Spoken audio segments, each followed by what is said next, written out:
কত টাকা রিচার্জে কতদিন মেয়াদ দেয় সিম কোম্পানিগুলো। এই চার্টটা আপনি কোথাও পাবেন না, কারণ কেউ একসাথে এভাবে তৈরি করে আপনাদের কখনো দেয়নি। ভিডিওটি আজকে শেয়ার করে রাখুন, আপনার যখন প্রয়োজন হবে দেখে দেখে আপনি রিচার্জ করবেন এবং আপনি লাভবান হবেন। কিভাবে আমি দেখাচ্ছি। দেখতে পাচ্ছেন এখানে সকল অপারেটরদের জন্য দেওয়া আছে কত টাকা রিচার্জে কতদিন ব্যালেন্সের মেয়াদ দেওয়া হয়। দেখেন, আপনি যদি গ্রামীণ ফোনে 20 থেকে 49 টাকার মধ্যে রিচার্জ করেন তাহলে আপনি ব্যালেন্সের মেয়াদ পাবেন 35 দিন। আপনি কথা বলতে পারবেন সেই ব্যালেন্স দিয়া।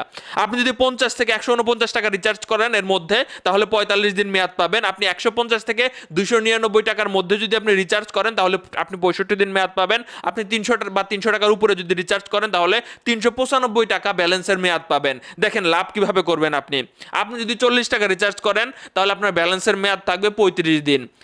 আপনার কাছে যদি 4টা থাকে, আপনি বুদ্ধিমান হয়ে থাকলে আপনি এখানে 50 টাকা রিচার্জ করবেন, তাহলে আপনি ব্যালেন্সের মেয়াদ পেয়ে যাবেন 45 দিন। লাভ কোথায় বুঝতে পেরেছেন? ভিডিওটি শেয়ার দিয়ে রাখুন।